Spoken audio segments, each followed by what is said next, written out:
Bismillahirrahmanirrahim. Assalamualaikum warahmatullahi wabarakatuh. Assalamualaikum. Alhamdulillah, pada malam hari ini kita akan buka sesi tanya jawab. Setelah tadi seharian kita disegarkan kembali ingatan kita oleh Ustadz kita, Ustadz Husain bin Abdul Latif, tentang level 1, level 2 dan 3. Di mana level 1 kita belajar tentang sifat, hakikat, ma'rifat, ya. Kemudian di level 2 kita belajar tentang af'al, ya, af'alnya. Kemudian hasilnya adalah bagaimana nanti kita paham tentang yang maha halus, tentang ihsan dan tentang zikrullah, dan itu akan terpakai terus nanti di level 3, di mana di level 3 ini semata-mata kemanapun mata kita memandang, kita sudah terpandang kepada yang maha halus saja. Kita tidak melihat lagi tentang sifat dan hakikat, ya.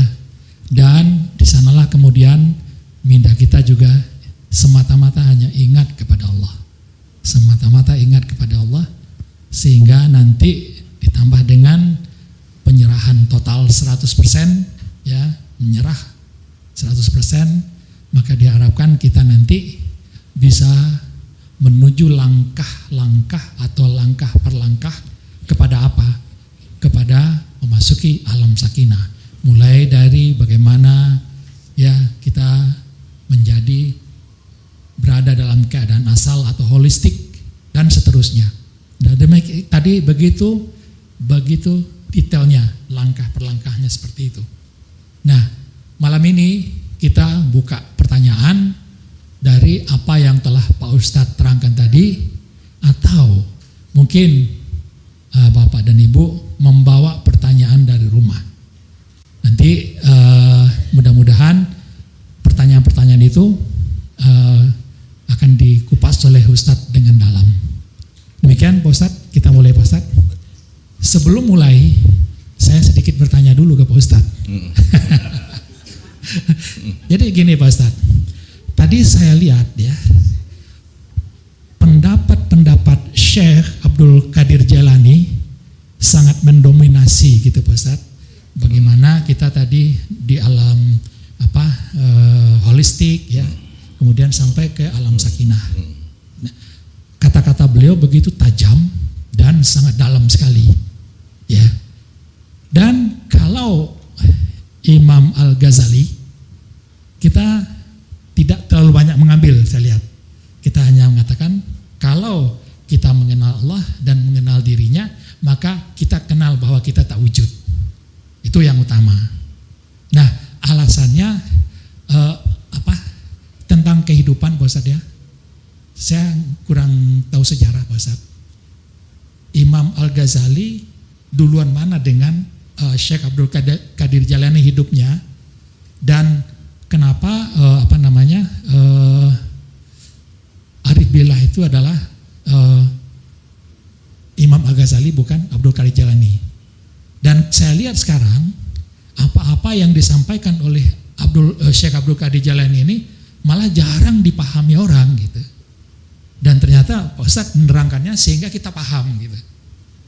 Ya, itu yang ininya Pak Ustadz, tolong dijelaskan. Makasih Pak Ustadz. Alhamdulillah.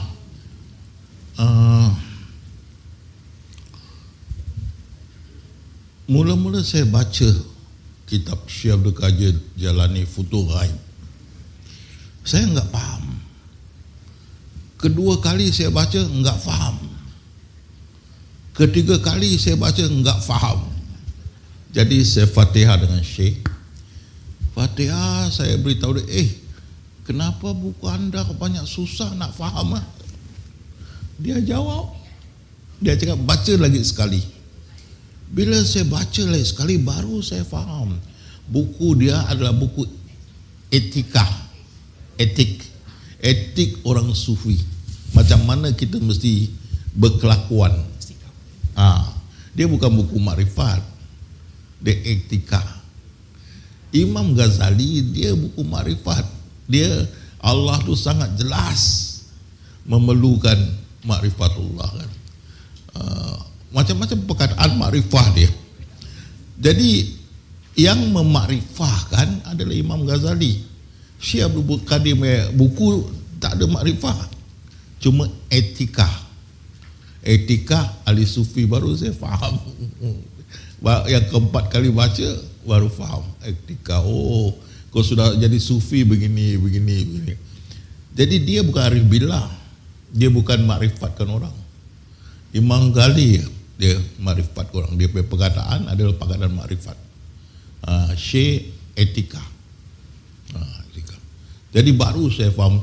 Memang 3 kali saya baca enggak faham. So saya baca Fatihah, dia boleh jawab. Okay. Baca lagi sekali, faham. Juga saya ingat lagi satu buku Muhammad in the Bible. Datang ilham baca, saya baca lagi 3 kali baca. Saya kata apa yang ada dalam sini? Muhammad in the Bible. Belakang datang ilham, baca dia punya mukaddimah. Bila saya baca mukaddimah, dia berkata Allah meliputi walaupun satu hama. Dia semua makrifat. Baru saya faham. Saya alhamdulillah, kalau tak ada apa saya Fatihah insya-Allah dapat pertolongan. Ada satu orang alim, nama dia Said Umar apa ya nama dia, yang quite famous lah dia, daripada Yaman.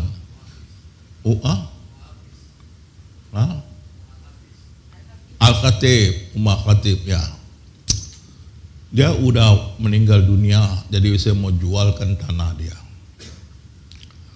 Macam-macam masalah. Jadi saya pun Fatihah dengan dia, ya Syekh, kenapa susah mau jual tanah kamu ya? Belakang dapat tukar lawyer. Jadi saya tarik diri, lain lawyer masuk boleh jual. Rupanya dia adik-beradik tidak inilah kesefahaman. Jadi yang lantik saya adalah abang yang tua. Jadi yang lain tidak suka. Jadi kecoh, saya pun tak boleh jualkan. Bila tukar lawyer, okey. Jadi alhamdulillah, sama dengan Syekh, tak boleh faham. 3 kali baca apa benda ni kan. Sekali Fatihah baca lagi sekali, jelas. Etika ahli sufi. Kalau kita berdasarkan itu kita baca baru kita. Jadi kamu mesti berkelakuan begini, keadaan ini berkelakuan begini, keadaan ini berkelakuan begini. Dia bukan makrifat. Jadi dia bukan arif billah. Imam Ghazali lain, dia arif billah.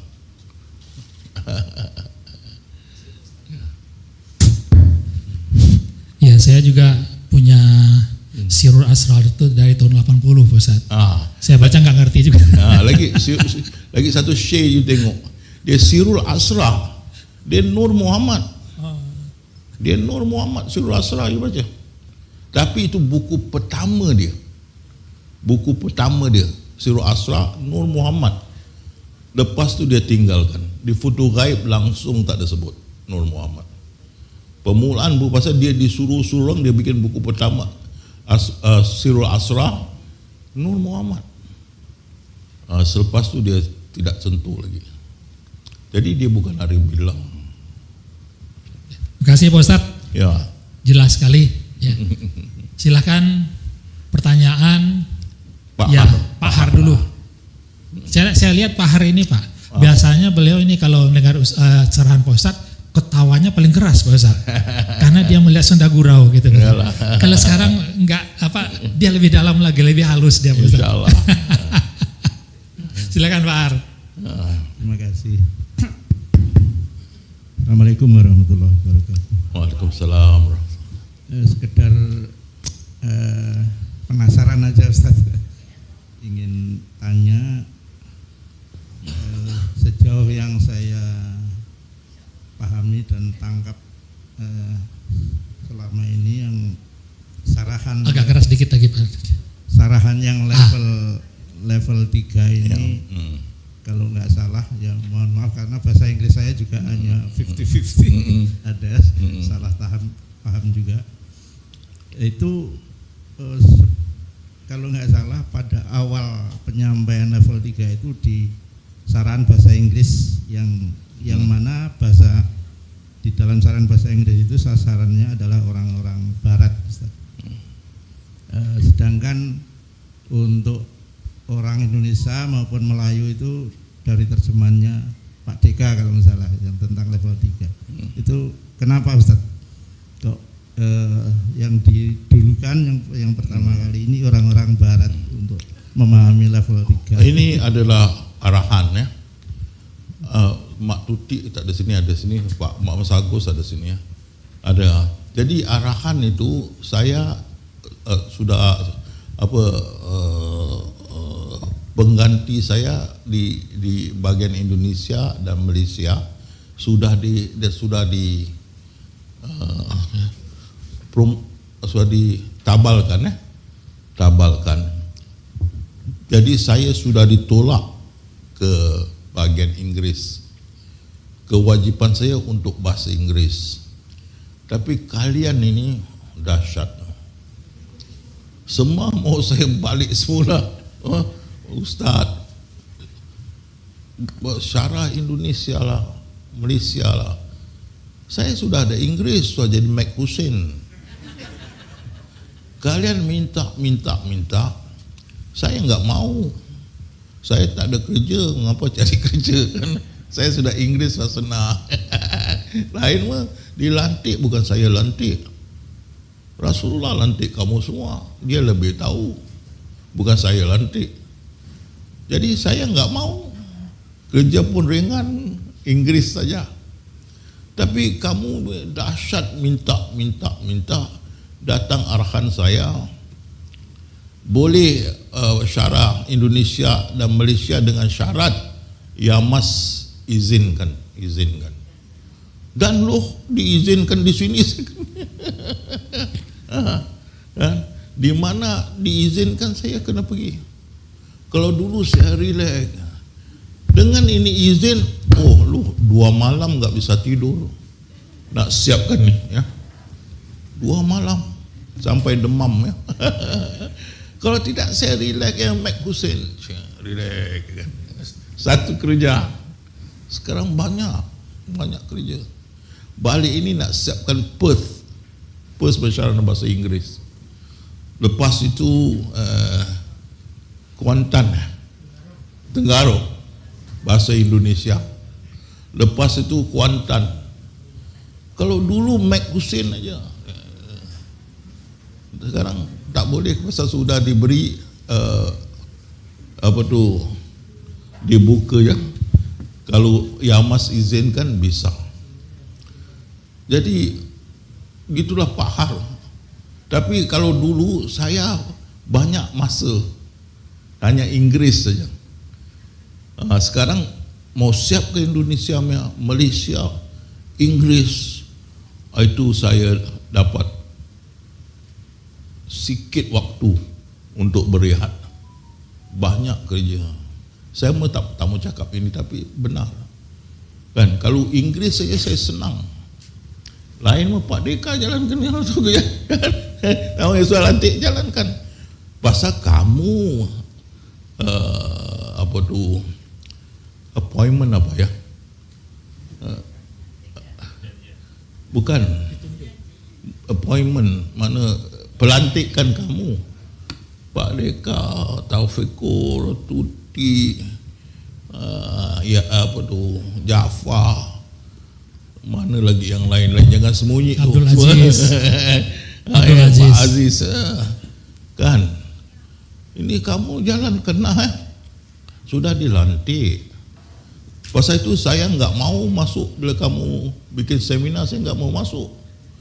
Pasal apa? Kamu sudah dilantik, tidak perlu saya. Kan? Saya yakin betul. Takkan dilantik oleh Rasulullah SAW. Padahal saya lantik orang saya pilih Yahya dari Melaka, dibuangnya, tidak dipilih. Tuti pilih Acong pun tak dapat. Saya pilih Yahya, Tuti pilih Acong, rejected. Sekali naik ni Tuti, ini kita tak pernah kenal lah, orang baru lah. Terus saya turun ke Johor, saya tanya dia, macam mana kamu boleh dilantik? Kita pun tak kenal dia kan. Dia terangkan, baru saya faham lah. Jadi takkan saya mau cakap saya punya bos tak betul dilantik. Dia tahu siapa dia lantik kan. Jadi itu pasal saya tidak mau masuk campur. Saya yakin memang baik kalau dah dilantik daripada makam dah dilantik. Itu bila ada seminar di sini, marilah datang. Tak boleh, pasal itu mengganggu mereka punya kedudukan. Kalau saya duduk di situ, kamu seminar, tentu kamu tak sedap hati tengok bos teman tak boleh kan. Jadi tak ada kepercayaan. Dan kadang-kadang kamu tengok kalau di YouTube pun, saya kadang-kadang tidak mau masuk supaya kamu confident sendirilah kan. Kamu kalau bikin hal salah, jawab dengan Rasulullah, bukan saya. Bukan saya lantik kamu.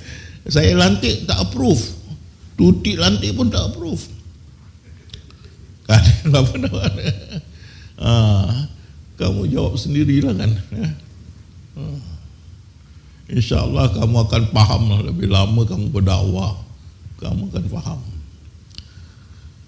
Jadi kerana itu, tapi kerana boleh jadi banyak sangat kamu merayu-rayu sehingga datang arahan boleh dalam bahasa Indonesia dan Malaysia kalau diizinkan oleh Yamas, maka Yamas terus izinkan semua. Parah ya. Ini 5 paper dah. 5 paper. 5 apa, kertas kerja. Di Perth itu 2 kertas kerja. Okey, itu tingkat 1, tingkat 2. Lepas itu Tenggaro. Habis yang Inggeris punya pun mau siapkan tiap-tiap hari Sabtu, hari Ahad. Ya. Jadi saya pun heran ya. Saya dulu hati suka kamu dilantik pasal pekerjaan saya kurang. Sekarang kamu kasih balik. Jadi nanti jadi malas loh. Semua saya syarah, kamu merelek, jadi malas, tumpu. Kamu mesti jalankan dakwah semua. Jangan tengok pada saya. Saya ada urusan. Kalau mulai Inggrisnya berkembang, lagi sibuk. Sekarang yang di US Bagarista.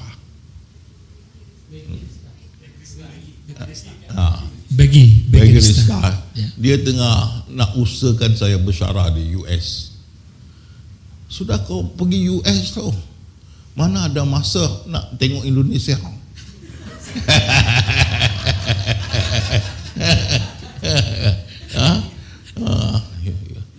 Dan travelnya 22 jam pesawat. Tentu mau business class lah. Kalau tidak kaki saya krem.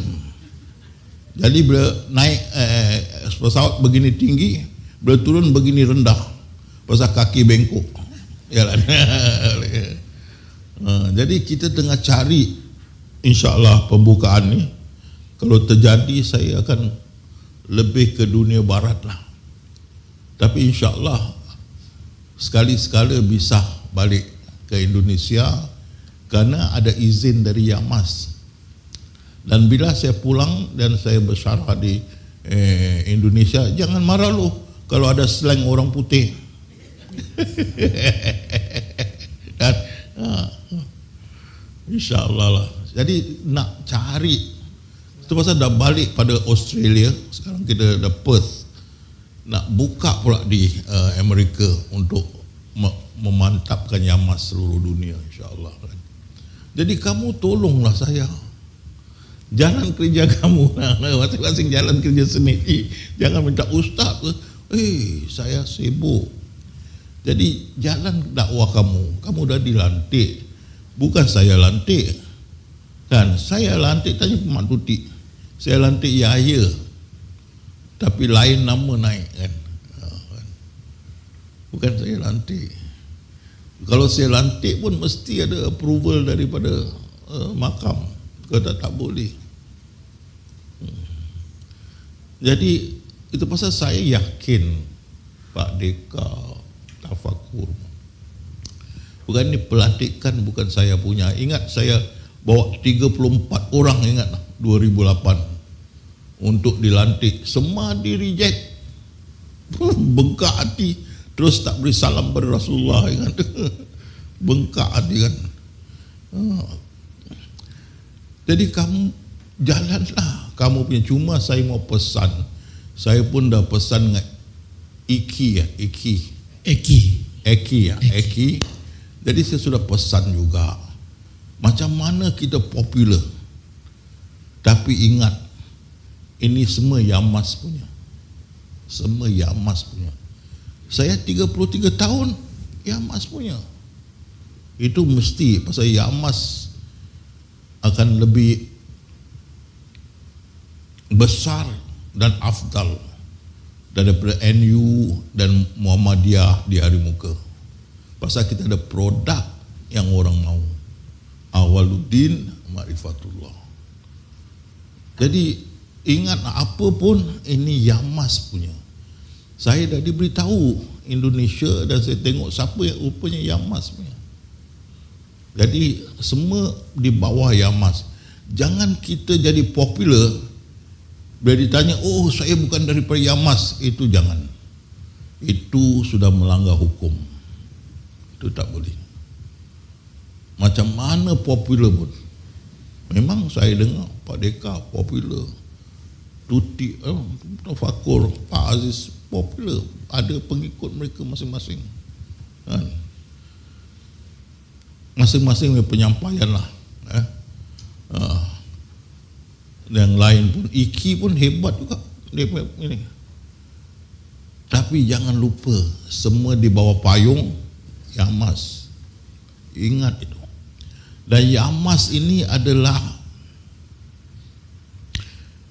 keistimewaan sudah diberi kepada keluarga Mas Agus dan Tuti. Jangan diganggu itu. Akan turun menurun keluarganya punya. Itu ada sebab, ada rahsianya yang saya enggak bisa beritahu kalian. Tapi Mak Tuti, Mas Agus tahu apa rahsianya. Ada rahsianya. Kenapa keluarga mereka ada. Itu semua untuk dakwah Islamiah. Kan? Jadi kalian sudah dilantik. Bikin kerja lah. Semua tolak pada saya. Ini macam di universiti ya. Sudah dilantik jadi pensyarah. Masih tolak pada pensyarah yang tua ni. Suruh lecture. Ini tak betul. Tak betul. Kalian semua penyampaian bagus. Syukur pada Allah. Bila kalian pergi seminar sana seminar kan. Saya kat Singapura relax. Syuk kan. Kalau kalian tak buat saya travel ni kan. Tengok bila mau bangun pengiring banyak. 1, 2, 3 bangun kan. Habis lepas ini diurut kaki yang urut 3 jam ya, duduk dia bengkak urut kan. Jadi dengan tak secara langsung kalian ni zalim juga. Jalan kerja kalian lah kan. InsyaAllah sekali-sekala ya saya okey. Ini lepas tu Tenggarung kan. Lepas tu Kuantan, lepas tu Umrah. Nasib baik saya ambulance group. naik bagi 10 orang. Asyuk, relax. Tapi saya enggak tak benarkan apa tu Ibu LC drive itu bagis. Nanti dia kena zoom semua jatuh keluar.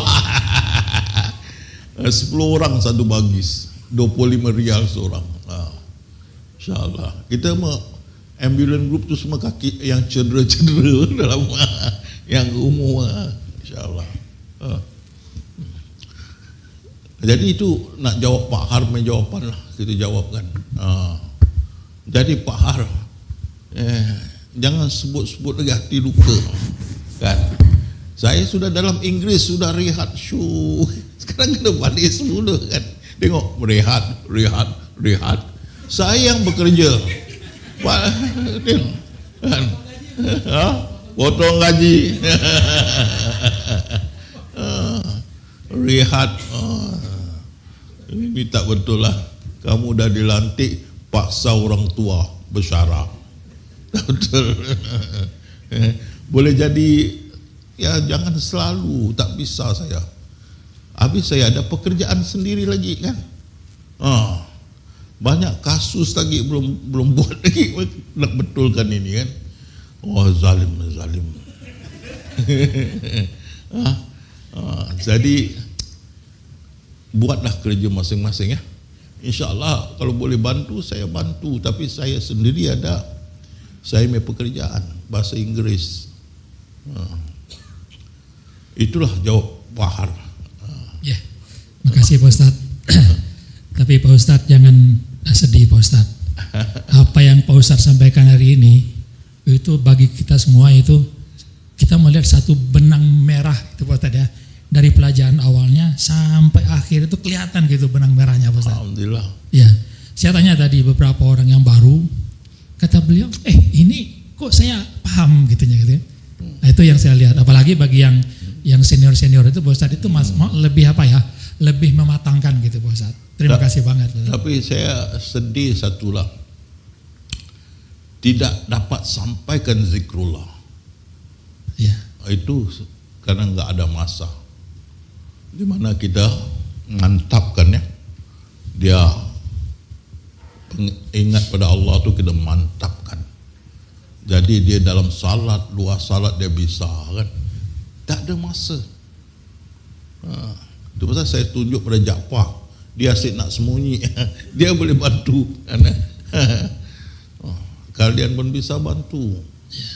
Dan tak ada masa. Tapi zikrullah sangat mustahab. InsyaAllah orang baru, ya, suruh dia masuk seminar, akan datanglah Pak Deka ke Pak Aziz ke, supaya dapat dibimbing dalam zikrullah di Malaysia. Jaafar. Kasih Pak Ustadz. Ya. Cuman tadi ada pertanyaan dari ibu-ibu Pak Ustadz. Dia sudah kangen mendengarkan Kak Tuti gitu memberikan materi gitu. Mana Kak Tutinya mana? Ya Kak Tuti, banyak pertanyaan. Mana Kak Tuti kok nggak muncul gitu? Ya itu aja saya sampaikan dari ibu-ibu tadi Kak Tuti. Oke, ada lagi pertanyaan? Silakan. Ini dari Sumatera Barat Pak Ustadz, kampung saya. Silakan. Dan beliau dengan orang tuanya ke sini. Silakan. Nama? Assalamualaikum warahmatullahi wabarakatuh. Waalaikumsalam warahmatullahi wabarakatuh. Perkenalkan, nama saya Berry dari Sumatera Barat.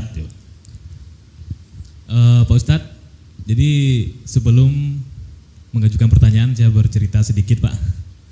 Sebelum mengikuti sarahan-sarahan dari Pak Ustadz, saya dulu pernah mengikuti beberapa aliran tarikat dan juga lain-lainnya Pak, ya. Jadi setelah mengikuti sarahan-sarahan dari Pak Ustadz, semua itu sudah mulai saya tinggalkan. Sampai akhirnya, dan ketika itu kalau nggak salah saya mengikuti kajian dari Pak Deka Pak, sampai di tahapan ROC ya Pak. Dan ketika itu saya mengalami suatu hal, dada ini terasa panas, dan panas itu naik sampai ke kepala penuh, dan tidak lama kemudian ubun-ubun terasa dingin. Itu yang saya alami. Dan setelah mengalami hal itu beberapa hari, rasanya zikrullah sudah mulai terasa mudah Pak Ustadz, terasa gampang. Ya, pertanyaannya, apakah saya masih perlu melakukan sumpah syariat Pak Ustadz? Kebetulan saya baru kali ini mengikuti seminar secara langsung. Ya, itu pertanyaannya Pak Ustadz. Terima kasih. Assalamualaikum. Waalaikumsalam. Yang kamu menceritakan itu amalan kamu yang lama dibuang, naik keluar. Jadi dengan itu bila itu dikeluarkan, maka zikrullah menjadi senang, sudah mengambil alih. Zikrullah ini sangat kuat. Rasulullah cakap paling tinggi amalan zikrullah. Jadi saya bila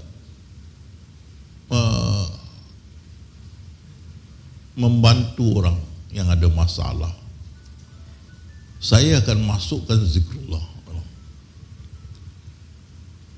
Dengan masukkan zikrullah dalam, dia jadi kuat dan dia sendiri boleh halau perkara yang mau ganggu dia. Itu selalu saya amalkan. Jadi bila kamu itu sudah keluar zikrullah masuk, insya-Allah mantap. Dan zikrullah bukan susah. Itu Allah berfirman, bagi orang beriman bila diganggu oleh Allah, dengan lekas dia ingat kepada Allah dan Allah tunjukkan dia jalan yang benar atau jalan yang keluar. Tuh, kita boleh ingat aja, sudah bagus. Sudah kita dapat menahan benda-benda yang itu. Jadi kalau kaum wanita, ibu balik malam-malam yang bulu romanya naik ya, lekas ingat Allah. Sambil jalan tu lekas kita cakap pasang crown, ingat Allah jalan. Kalau dia mau mengganggu, lawan Allah dulu, baru kita berlindung pada Tuhan kita. Zikrullah ni adalah amalan yang sangat tinggi, lebih daripada jihad. Jadi itu pasal ilmu yang lama tu dibersihkan, itu panas. Belakang zikrullah menjadi senang. Itu jawaban saya lah. Tentang sumpah syariat, Ustaz, Ya. apakah perlu mengadakan sumpah syariat katanya? Saya rasa enggak payah, saya tengok enggak payah. Tapi kalau ada yang mau bisa kita anukan ya. Boleh, tapi saya rasa tak payah. Ya. Jadi enggak usah Mas. Enggak usah. Oke. 2 pertanyaan sudah dari ibu-ibu, saya minta ada pertanyaan. Masa bapak-bapak terus. Ibu-ibu.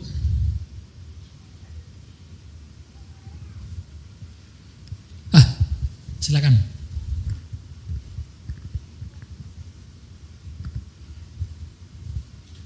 Assalamualaikum Ustaz. Waalaikumsalam. Ustaz, saya baru ikuti kali ini.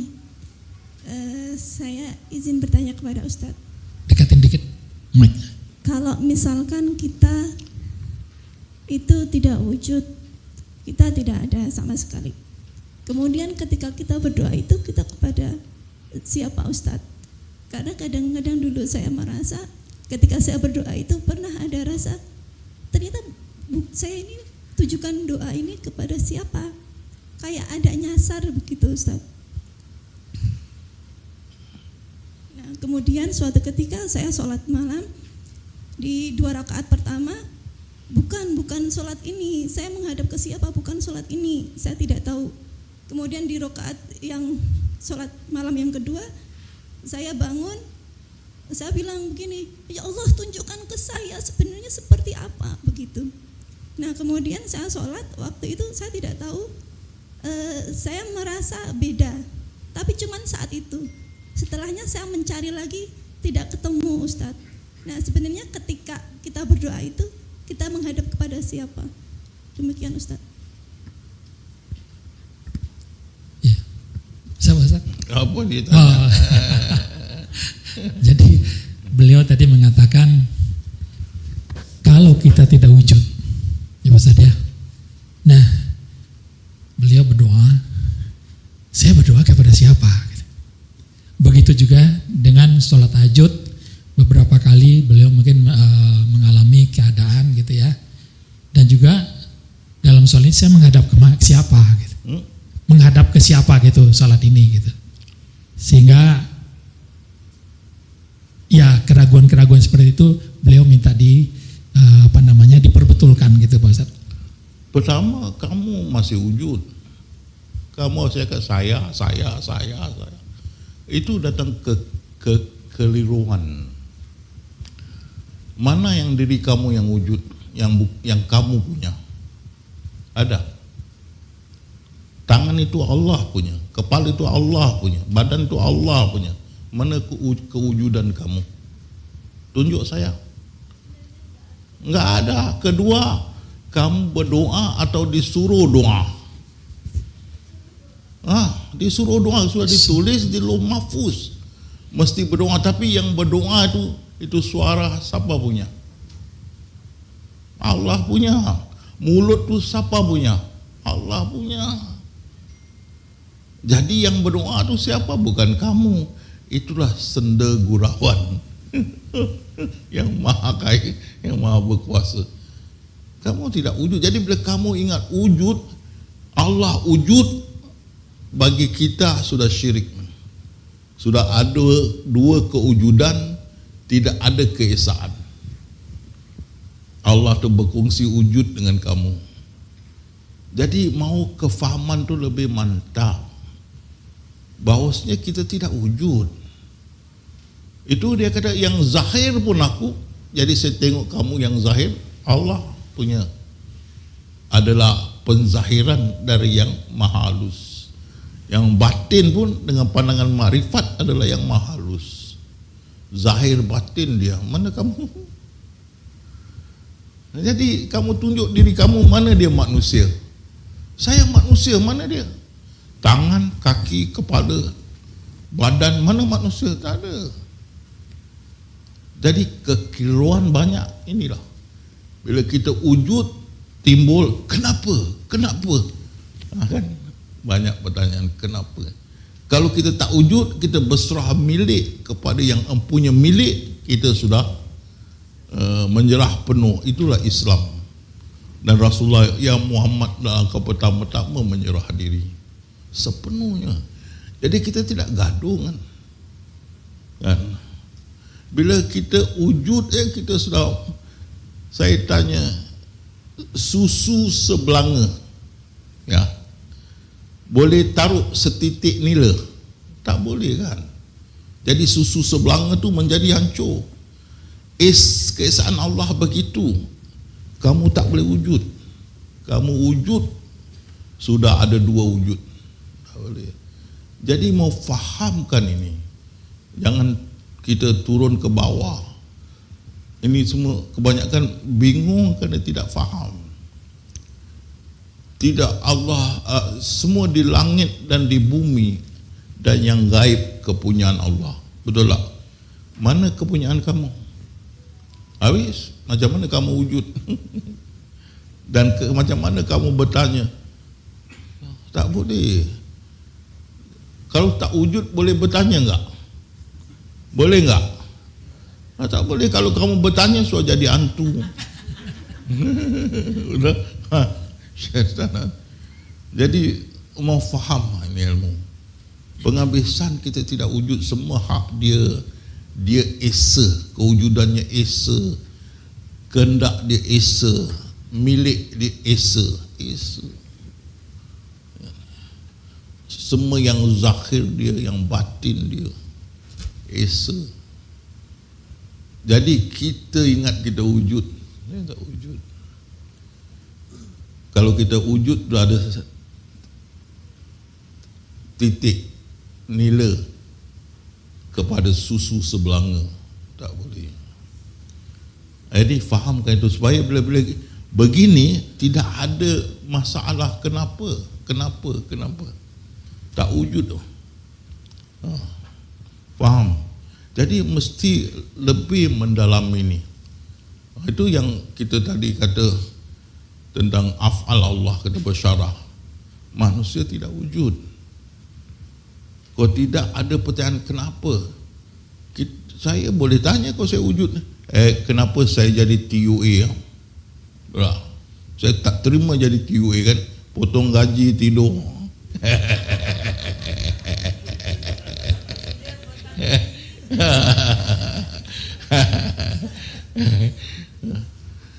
Jadi itu kita tidak wujud, faham kan? Bila kita wujud macam-macam. Bila kita tak wujud, kita berserah sepenuhnya pada Allah. Dia punya hak. Itulah Islam. Menyerah sepenuhnya kepada dia. Islam. Mau ingat inilah.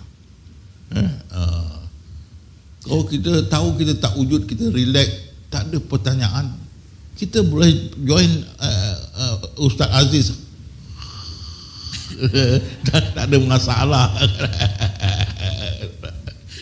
Bergurau ya. Terima kasih.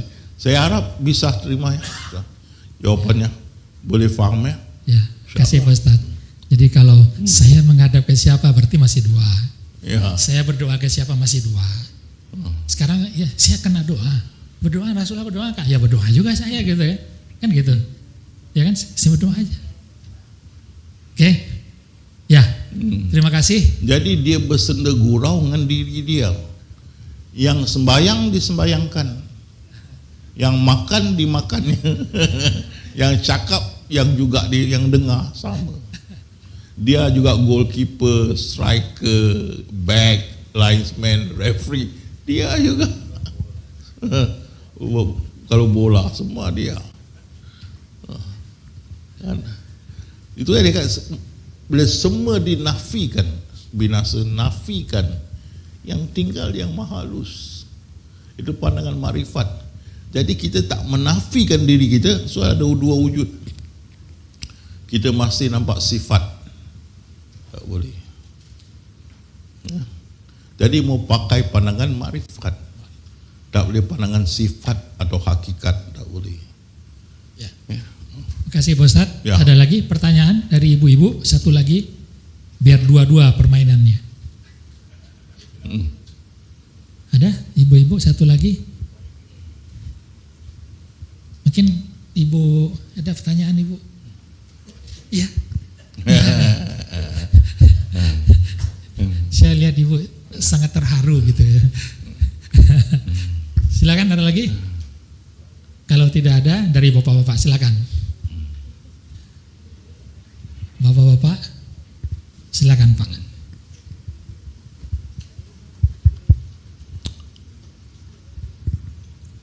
Assalamualaikum warahmatullahi wabarakatuh. Waalaikumsalam warahmatullahi. Pertama-tama saya mengucapkan terima kasih Pak Ustadz telah meluangkan waktunya buat kami semua untuk membedah ilmu hadis sufi ini.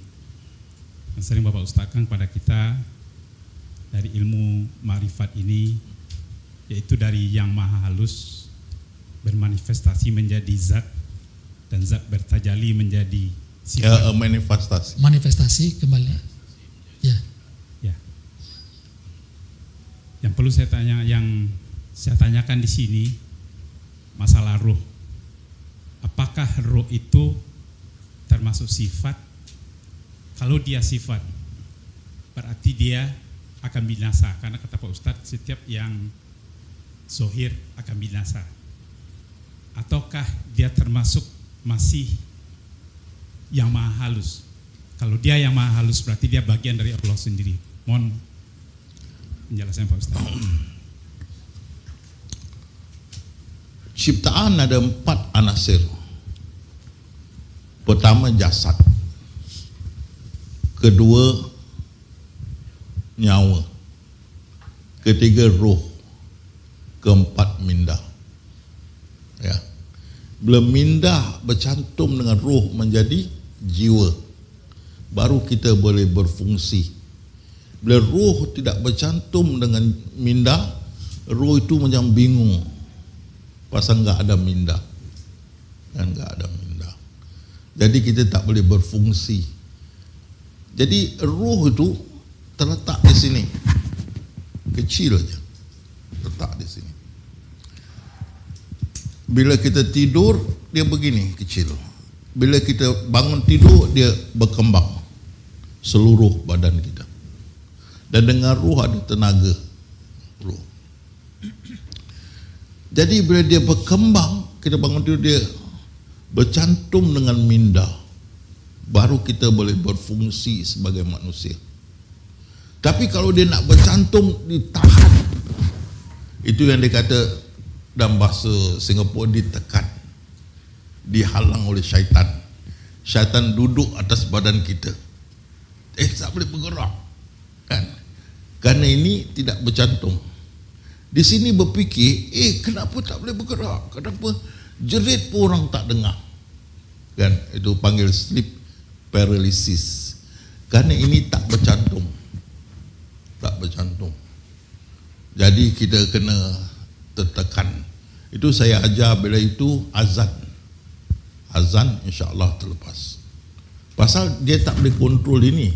Dia boleh kontrol perkembangan roh tu naik ke atas. Syaitan. Jadi kita disengkang oleh syaitan yang buat kita paralisis. Dan bila kita mati, roh itu dihantar ke kerongkong kita. Ini dalam Al-Quran. Bila sampai masanya, Allah menghantar ke kerongkong kita. Maka dia akan masuk sampai ke sini. Ini ada lubang, masuk ke dalam otak kita, berputar balik. Ini terbuka pintu ketiga sini. Roh keluar kecil, ditolak oleh gelombang maut. Itu dipanggil sakaratul maut. Sampai kita ke alam barzakh. Pintu kita diri, roh berdiri di situ. Belum ada minda, berdiri situ.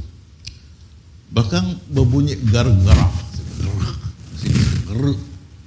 Itu minda dipaksa keluar untuk turuti roh yang ada di alam, di pintu alam barzakh.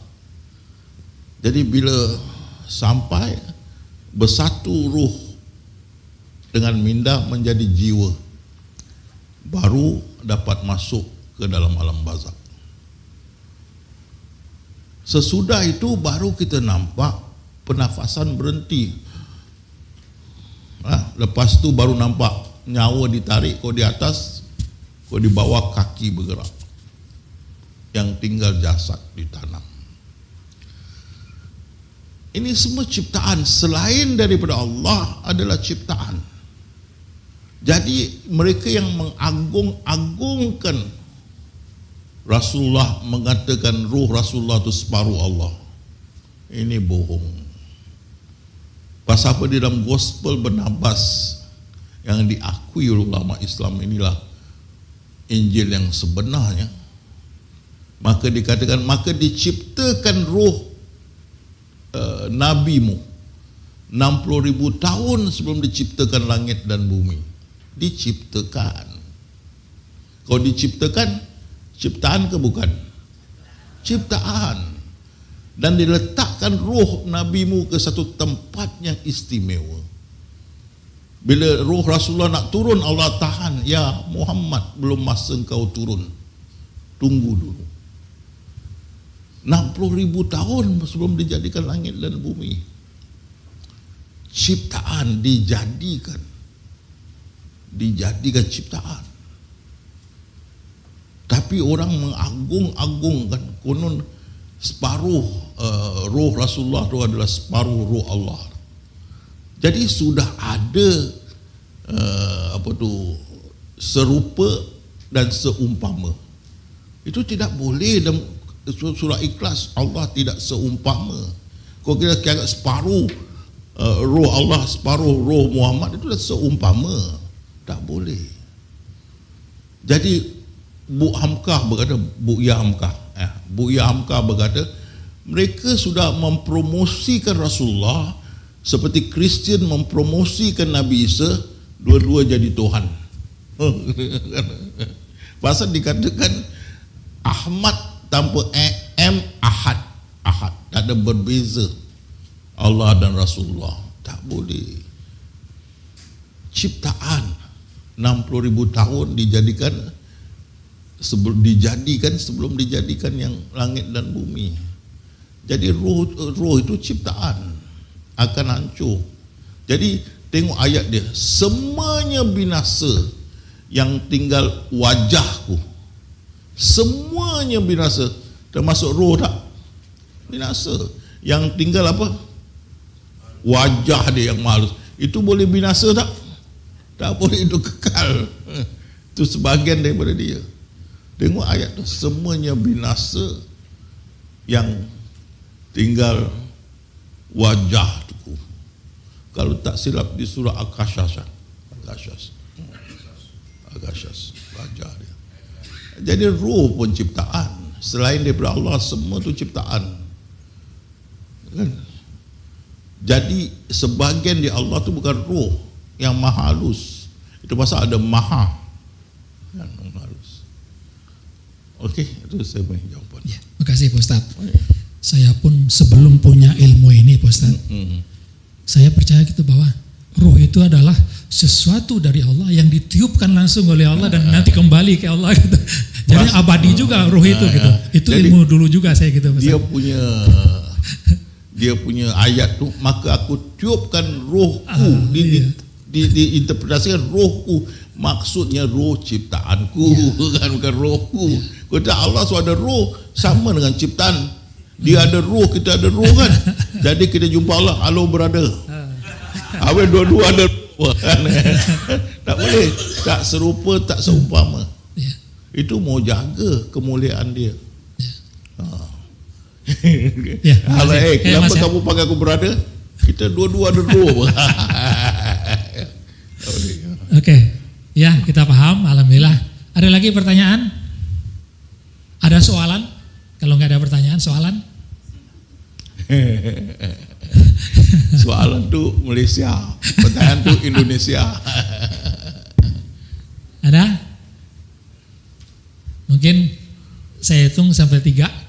1,5.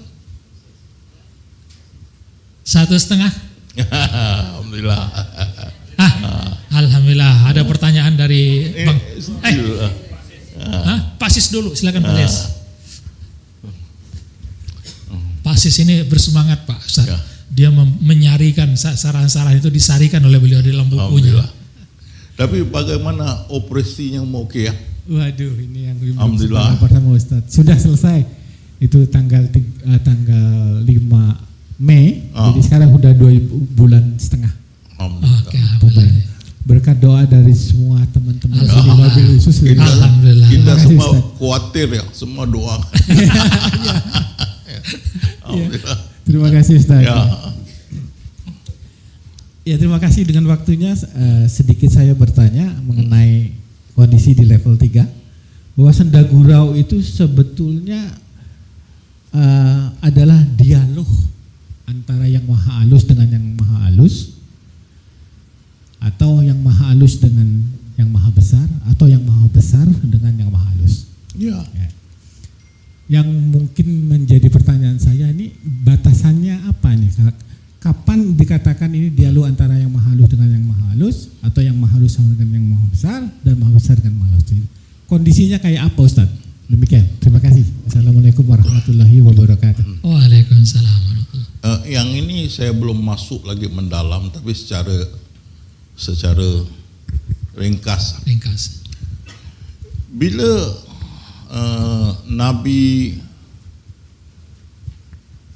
Nabi Nuh yang bikin bahtera di atas gunung kan, Nabi Nuh kan, dia bikin bahtera. Belakang kamu fikir, kamu bikin bahtera mesti dekat laut, tepi laut, betul tak? Pasal nak turun kan. Kalau atas gunung macam mana nak bawa turun, betul tak? Tak ada orang bikin bahtera kapal atas gunung. Macam mana nak bawa ke laut, jauh. Tapi Nabi Nuh dia bikin atas gunung. Jadi umat dia ketawakan, hoi, sanalah laut. Dia usik, sana laut, bukan sini, ini gunung kan. Dia usik Nabi Nuh. Dan Nabi Nuh juga apa? Ketawalah kamu, nanti kamu akan menyesal ya. Jadi nampak tak dialog maha halus dengan maha halus? Nampak kan? Dan kita tengok katakanlah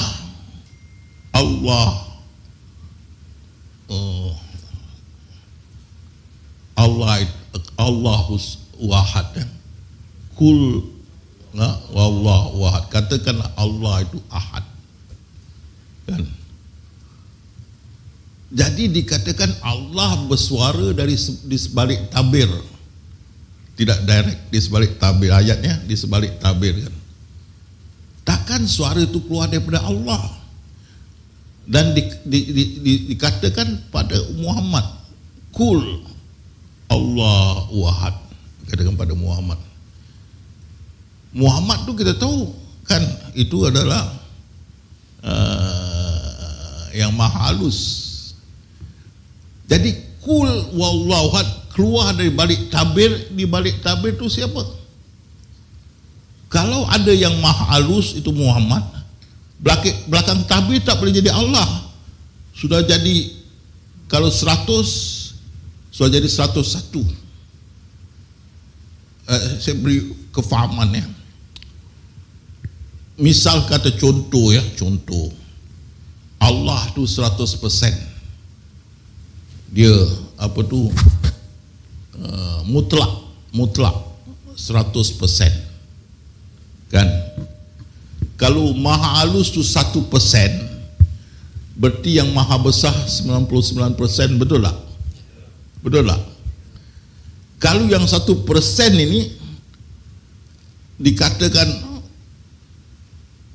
pada Muhammad kul wallahu ahad, itu 1%. Takkan di sebalik tabir itu 100%. Faham? Jadi di sebalik tabir itu 99%, itu maha besar. Nampak? Ini secara ringkas lah.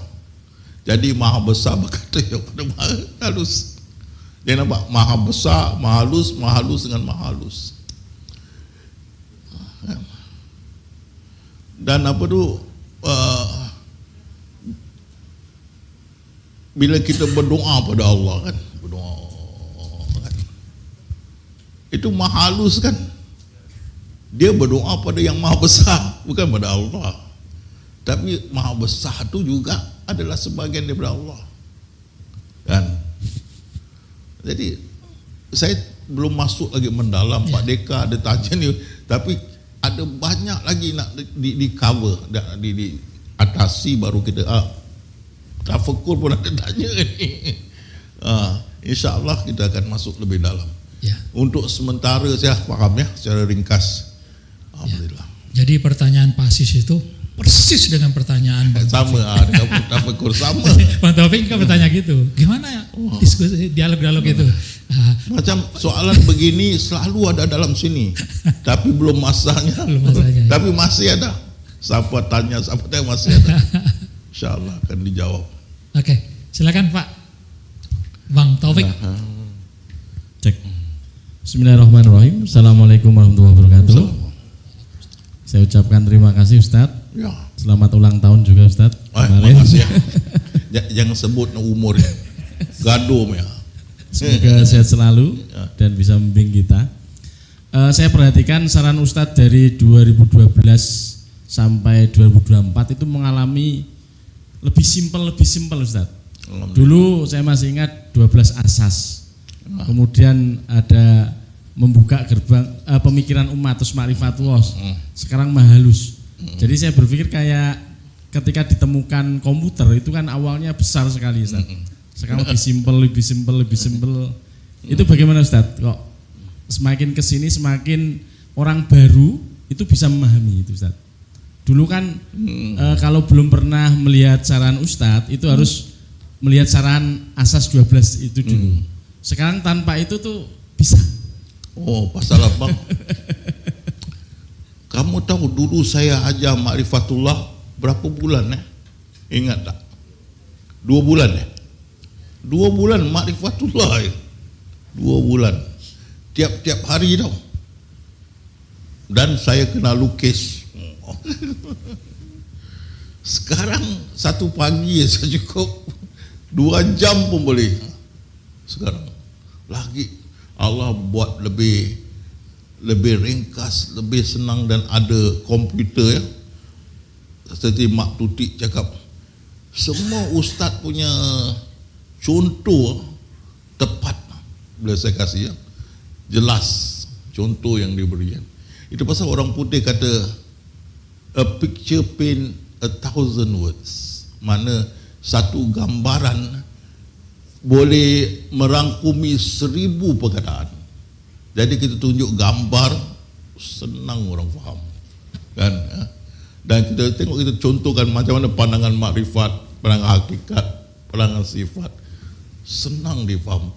Kalau nak cakap ini susah, kau tak ada ni. Jadi lebih kita mendalami, lebih kita faham, lebih senang disampaikan, sehingga orang baru pun bisa boleh faham, sehingga anak 5 tahun boleh faham. Baru diberitahu saya oleh Bayu, anaknya berapa tahun? 7 tahun ya? 9 tahun boleh faham. Begitu senang. Itu alhamdulillah kita dapat ini. Allah membantu, menyenangkan penyampaian kita pada ilmu ini. Syukur kepada Allah. Tapi walau macam mana pun, yang utama Allah. Yang utama orang mengenal Allah, bukan mengenal kita. Kita tak mustahak Allah. Jadi kalau dia pulang, apa yang kamu belajar? Saya mengenal Allah. Dia tidak cakap saya mengenal the handsome one. Mengenal Allah. Itu yang mustahil. Jadi syukur pada Allah. Kalau dulu berbulan pasal makrifat, sekarang sekejap saja. Tapi digantikan dengan lain lebih susah. Makrifat tu jadi senang, ya. Kedua susah af'al dulu, sampai bergaduh dengan orang. Timbul yang saudari itu sebut, yang af'al itu yang bergaduh selalu aku wujud. Itu bergaduh. Ada orang putih masuk kelas saya pun tak boleh terima. Dia, mana boleh saya tak wujud ni, saya bergaduh af'al. Dan saya cakap tak boleh berfikir, lagi marah. Mana boleh tak boleh berfikir. Buat dulu af'al. Alhamdulillah.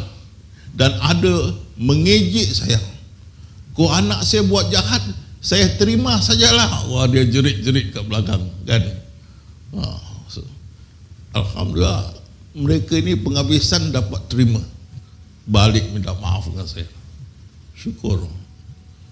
Pasal ni level tinggi lah, susah kalau kita level rendah nak faham. Susah. Ini ilmu masa depan untuk cucu, anak cucu kita di masa depan. Bila perkara-perkara ini timbul, mereka dapat mengatasinya di hari muka. Kita banyak lagi ditakut lama dah. Mindah kita di dunia ketiga. Ini soalan, ada soalan dunia pertama. Beza. Macam mana kita nak sampaikan kalau dia tidak buka mindah dia kepada dunia pertama? Kau ditanya, apa Allah sedang buat sekarang? Kan? Kita kau tak ada ni ilmu, susah nak jawab. Bagi orang syariah, tengok dia cerita, apa dia konon Imam Hanafi. Orang ni tanya di atas pentas, apa Allah sedang buat? Imam Hanafi kata, tu jam dia kanak-kanak, kamu turun, aku naik, aku boleh jawab. Jadi dia turun, dia naik, dia kata itulah Allah telah buat. Turunkan yang salah, naikkan yang benar. Itu is simplicity tau, mana jawapan terlampau di luar lah basic, kan? Kita yang tahu, kan, naik turun sama juga, sudahlah. Dua-dua pun yang halus, sudahlah. Yang naik, yang turun halus, kan? Jadi kita berjawapan Allah tengah bergurau dengan diri dia, betul tak? Yang naik pun yang halus, yang turun pun yang halus, dia bergurau dengan diri dia. Itu pasal dalam Al-Quran, hidup di dunia ini senda gurauan. Kalau tak ada lain wujud, dia bergurau dengan siapa? Dengan diri dia. Itu pandangan kita lain.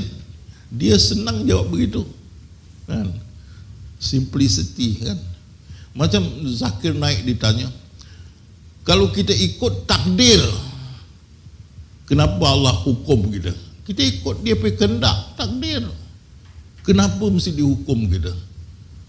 Tengok Zakir Naik jawab, semua orang pergi sekolah ambil periksa, ada fail ada pass. Apa ada kena-mengena? Tak ada kena-mengena. Ni masuk periksa kan, ini tanya ikut takdir, ini cakap pasal periksa, mana ada kena-mengena? Jadi orang hantar pada saya tidak puas hati kan. Jadi itu pasal kita cakap dia tu adil, semua orang pun ikut dia punya kehendak, dia punya takdir. Dan itu dia cakap senda gurauan, main-mainan, main-main. Kampung akhirat menunggu kamu. Dia tak cakap orang Islam, kamu. Jadi kita, Allah berfirman, dia tidak menganiaya walaupun hamba dia sebesar zarah. Dia bohong ke? Kan? Dia maha lemah lembut kepada hambanya, maha pengasih, maha penyayang. Jadi semua yang itu dia gertak. Begitulah aku gertak mereka, begitulah aku takutkan mereka. Tapi dia maha pengasih. Jadi kita pakai contoh nenek kan. Nenek cu, kau curi lagi nenek pergi sentil kau bakar. Dia tahu tak sentil? Orang tua suka makan apa tu? Sirih kan. Jadi cucu ni jahat, diambil dibakarnya. Dan nenek dah dibakar dia. Cu, kau bakar lagi aku punya ni, aku bakar kaki kau kan. Nenek nak buat kah? Gertak. Kerana sayangnya nenek pada cucu, Allah sayang pada kita. Lebih daripada nenek kita. Dia nak bakar kita. Rasulullah berkata, seorang ibu tidak akan melempah anak dia dalam api kerana kesayangannya. Lagikan Allah pada umatnya. Tengok tu kan? Jadi pertahanlah kemuliaan Allah. Jangan cakap neraka. Itu serah pada Allah lah. Jangan kita cakap orang masuk neraka. Tengok yang bunuh 100 orang masuk syurga, pelacur kasi anjing minum masuk syurga, penggali kubur rogol mayat anak dara masuk syurga. Dimaafkan dosa dia. Orang yang mencedera ke Rasulullah dimaafkan Allah. Terus saya tu bapak mafia dimaafkan. Bapak mafia iblis kan. Tu datuk mafia tu. Berbilion orang dia apa? Dia menyelewengkan. Allah mau ampunkan. Kan? Allah Ghafurur Rahim. Dia gertak. Kalau tidak adil. Kita semua dapat skrip Islam. Habis yang kafir dapat skrip kafir. Tidak boleh berubah. Ketetapan aku teguh. Sunnatullahku tetap. Tak boleh berubah. Jadi dia mesti hidup kafir, mati kafir. Akan dia masuk neraka ikut skrip Allah. Kita dapat skrip Islam. Jadi yang kafir berkata, engkau untung kau boleh skrip Islam. Kita dapat skrip kafir. Kerana skrip satu masuk neraka, satu masuk syurga. Skrip. Padahal ada orang Islam lebih jahat dari orang kafir. Betul. Maaflah saya cakaplah. Saya mengelolakan madrasah beberapa tahun sebagai naib pengurusi madrasah. Dan dalam madrasah ini apa tu? Fitnah memfitnah bukan main hebat, kan? Dan saya juga biasa kerja di Telekom Singapura. Bezakan fitnah dengan fitnah di kerajaan. Tidak boleh lawan fitnah dan madrasah. Ui, dahsyat. Sesama Islam boleh dengki khianat. Kan? Saya lihat sendiri dengan mata ni. Macam mana ni masuk surga ni? Masuk neraka ni. Tu tak semua orang tu Islam tu jahat lah. Memang ada yang baik. Tapi ada yang jahat tu lebih daripada orang kafir. Memang ada orang kafir jahat dia pun lebih daripada orang Islam. Tapi kenapa kafir 100% masuk neraka? Orang Islam macam mana jahat pun akhirnya masuk surga. Tidak ada keadilan di situ. Jadi Allah, aku gertak mereka, aku takutkan mereka. Rahmatku mendahului kemurkaanku. 99 kasih sayangku menunggu mereka di hari kemudian.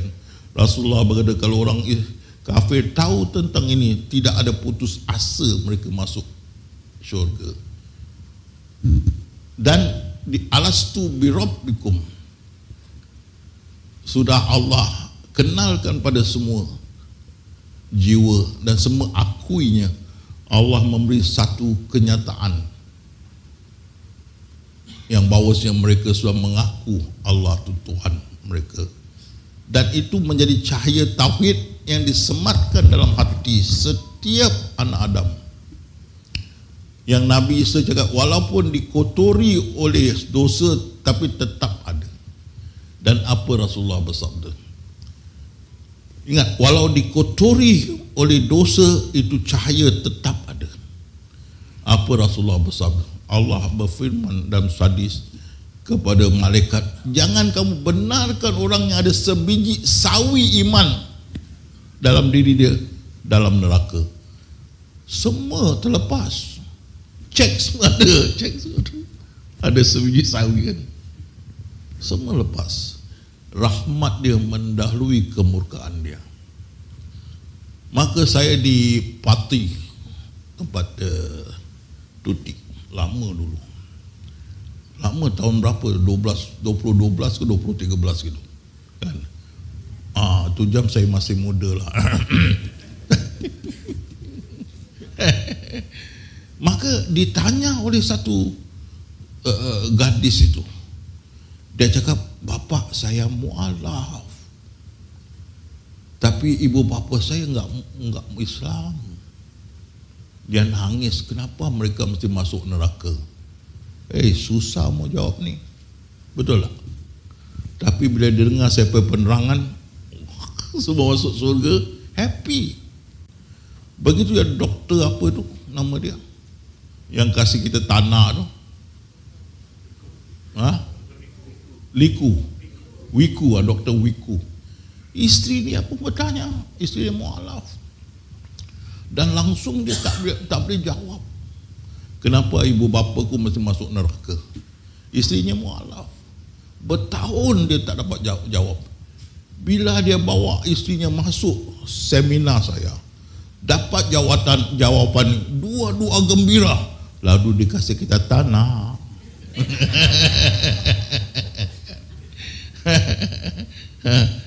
Tanah. Jadi alhamdulillah ya Mas ada tanah. Dan dijemput datang rumah dia makan istimewa. Pasal dia cakap bertahun dia tak boleh jawab isi dia kan. Ustaz ni jelas clear. Jadi jangan kita kata Allah tu zalim. Zalim jangan. Kan? Itu pasal kalau dia mau, ya Rasulullah saya, ya Allah, kenapa ramai lagi umat aku belum beriman? Apa jawab Allah? Ya Muhammad, pekerjaanmu hanya menyampaikan. Kalau aku mau satu dunia itu beriman, aku boleh buat begitu. Dia tak mau. Ada masalah? Ada masalah tak? Tak ada. Kalau dia masukkan semua dalam syurga, ada masalah tak? Wah, kamu best. Kenapa kita mau dengki? Dia dapat skrip kafir, apa boleh buat ya?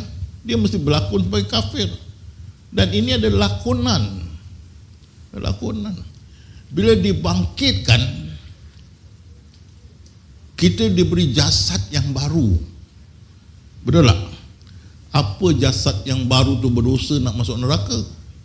Cakap dengan saya. Betul tak? Apa dosa jasad yang baru tu nak dimasukkan dalam neraka? Betul tak? Jadi jangan kita gini. Ingat, kita main datuk nenek je mungkin bukan orang Islam. Pasal dari kafir menjadi Islam. Kau tidak turun Islam daripada negeri Arab ke Melaka dan sebagainya kan. Kita masih boleh jadi Buddhis lagi ke Hindu ke apa kan. Datuk nenek kita pun tak tentunya semua tu Islam kan. Tapi kau semua masuk Islam sama kan. Satu orang tua tu saya cerita dengan kalian tu, dekat 80 enggak bisa tidur. Saya selepas mendengar Ustaz Mesaran saya bisa tidur ya, alhamdulillah. Kenapa ya Bu enggak bisa tidur sudah 80? Saya muda-muda hewok. Tahu tak hewok? Liar bekal keluhan liar ya, mana macam-macam dibuat kan. Jadi dipikir dosa, mampus aku ni. Seksa kubur, seksa neraka, tak boleh tidur. Bila kadang-kadang ini semua skrip, kita ikut skrip. Saya tanya kalian, kalau kalian jadi pelakon, berlakon mengikut skrip, adakah kalian akan balik rumah jalankan hidup seperti dalam skrip? Tak ada kan. Misal kata saya di dalam skrip pelakonan saya menjadi raja, sultan yang amat mulia, tapi di rumah saya mau jadi sultan, habis dipukul isteri kan. Tak boleh kan. Itu beza kan. Dan satu sebabnya saya tinggalkan dunia drama ni kerana itu dia. Saya main drama di Singapura. Tapi bila kita habis main drama, kita selalu berjumpa di National Theatre Singapura. Di belakang itu ada kedai kopi. Jadi kita semua pelakon-pelakon akan duduk kedai kopi, minum, bersembang-sembang. Tapi kebanyak mereka tu masih khayal tau. Cakap dan gaya mereka seperti dalam skrip, belum keluar. Betul. Hayal dia.